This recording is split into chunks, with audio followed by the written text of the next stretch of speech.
Olá, estudantes! O nosso objetivo da aula de hoje é definir o papel do observador durante o processo da observação. Claro, fica muito redundante, observador e observação. Observador e observação. Sim, ficará muito redundante e eu falarei isso várias vezes nessa aula de hoje. Qual é o papel do observador na observação? Nesse momento a gente já entendeu a importância da observação em psicologia, enquanto a ciência que estuda o comportamento humano, e a importância da observação para essa análise, para esse estudo do comportamento humano. Já compreendemos quão importante é a utilização da linguagem científica para a descrição dos fenômenos e comportamentos observados, principalmente o uso da linguagem científica na descrição dos comportamentos. Entendemos a observação como um recurso da psicologia para a avaliação do comportamento, para a identificação de comportamentos. Nesse sentido, enquanto uma técnica, a observação em psicologia se diferencia da observação que nós fazemos no nosso dia a dia, por exemplo, observando na janela os nossos vizinhos ou assistindo Big Brother, enfim, as observações que nós fazemos no nosso dia a dia. Quem nunca deu uma espiadinha? Mas é claro que na psicologia o nosso olhar, o nosso cuidado é muito diferenciado daquela espiadinha que a gente dá na grama do vizinho.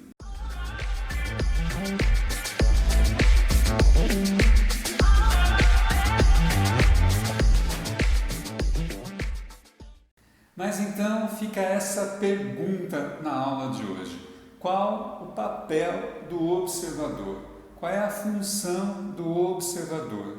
E de que modo esse observador pode realizar a observação considerando elementos característicos da psicologia enquanto uma ciência do comportamento?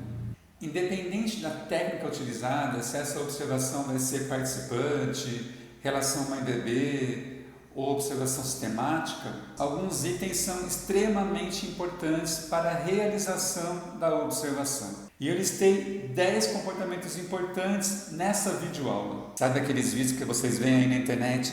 10 comportamentos para isso, 10 comportamentos para aquilo, 10 dicas para aquilo. Bom, hoje eu vou fazer um pouquinho disso. 10 comportamentos importantes. Comportamento número 1. Eliminar todas as impressões pessoais e subjetivas que o observador possa ter, ou as impressões que ele tem acerca dos fatos observados. E este é um comportamento bastante difícil. Nós temos uma tendência a observar de acordo com as nossas percepções, de acordo com as nossas perspectivas, que estão vinculadas à nossa história. E na observação, a gente deve se distanciar das nossas impressões, que estão associadas à nossa subjetividade, e se atentar para aquilo que de fato ocorreu.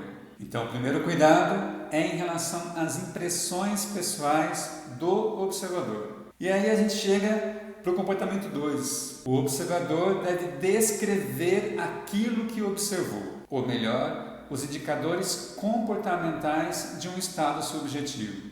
Então, o observador deve descrever que foi observado, ao invés de utilizar termos que exprimam estados subjetivos do sujeito. Comportamento 3. O observador deve especificar de forma clara e precisa o que pretende com a observação. Aquilo que nós vimos na outra aula sobre objetivos da observação. E é necessário destacar esse objetivo, inclusive durante o processo da observação, quando a gente vai pedir a autorização do sujeito. E isso é importante porque nas situações que nós vivenciamos, há muitos comportamentos que são emitidos. E é necessário que o observador se atente a algum tema específico, considerando o objetivo que ele tem naquela observação. Quarto elemento é definir quem será observado. Isso indica o número total de pessoas previstas que serão observadas, características dela em relação a sexo, idade, escolaridade, nível socioeconômico e os critérios utilizados para a seleção dessas pessoas. Então, o observador deve determinar e descrever os sujeitos observados. O quinto ponto se refere ao registro. O observador deve, então, registrar os comportamentos observados, os fatos observados. E esse registro pode ser um registro amplo em relação aos comportamentos, por exemplo, registrar comportamentos motores, expressões faciais, comportamentos verbais, assim como os eventos que antecedem e são consequentes desses comportamentos. O registro pode ser a partir de classes comportamentais. O observador pode registrar apenas as interações sociais no intervalo de sala de aula, por exemplo, ou apenas uma expressão facial específica. É importante, antes da observação, que o observador faça uma autoavaliação em relação ao conhecimento que ele tem sobre o assunto que ele pretende pesquisar. Isso porque o conhecimento do assunto irá determinar o tipo de registro que deve ser feito. No caso de um assunto já conhecido, o registro pode ser feito a partir de categorias pré-definidas. E no caso de um assunto desconhecido, o melhor tipo de registro é o registro cursivo. 7. O observador deve focalizar o que será observado, o comportamento que será observado. E esse comportamento pode ser identificado como um evento ou como estado. Os eventos são instantâneos. Por exemplo, o registro do evento locomoção ocorre quando o sujeito começar a andar ou em algum instante previamente definido.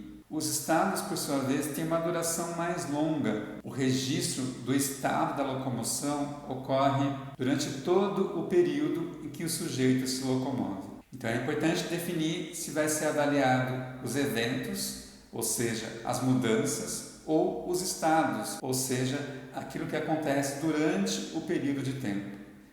Eu vou registrar a mudança de comportamento ou o comportamento em si. O grau de treinamento do observador também é importante se destacar. O treinamento do observador implica numa familiarização com a situação que será observada, com o material que será utilizado, por exemplo, pranchetas, protocolo de observação, cronômetro, e também com a sistemática do registro. Como dissemos em outras aulas, é importante também que o observador se atente aos aspectos éticos da observação. E no caso da psicologia, para além do que se preconiza em relação aos aspectos éticos em pesquisa com seres humanos, eu destaco a necessidade de se atentar também para os princípios em psicologia, sobretudo o sigilo profissional. Então, devemos ter cuidado sobre como relatamos os fenômenos observados. Quem relatamos? A necessidade da gente se atentar para o sigilo profissional também em pesquisa.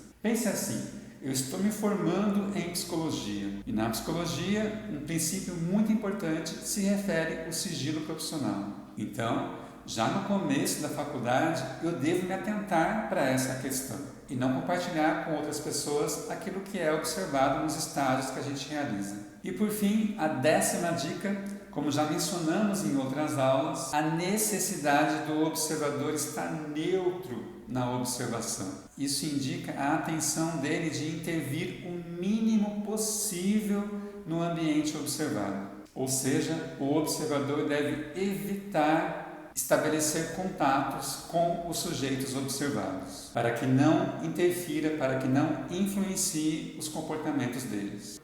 Bom, então na aula de hoje nós falamos sobre 10 comportamentos importantes que o observador deve ter durante o percurso, durante a realização da observação. Alguns desses comportamentos são referentes ao planejamento da observação, então aqueles comportamentos que nós devemos nos atentar antes da observação, alguns deles durante a observação e outros após a observação. Então, todos esses cuidados são importantes para a realização da observação em psicologia. Eu espero que você tenha gostado desse vídeo, que tenha feito sentido para você, que você tenha aprendido e que consiga utilizar essas dicas durante o processo de observação. A gente se vê!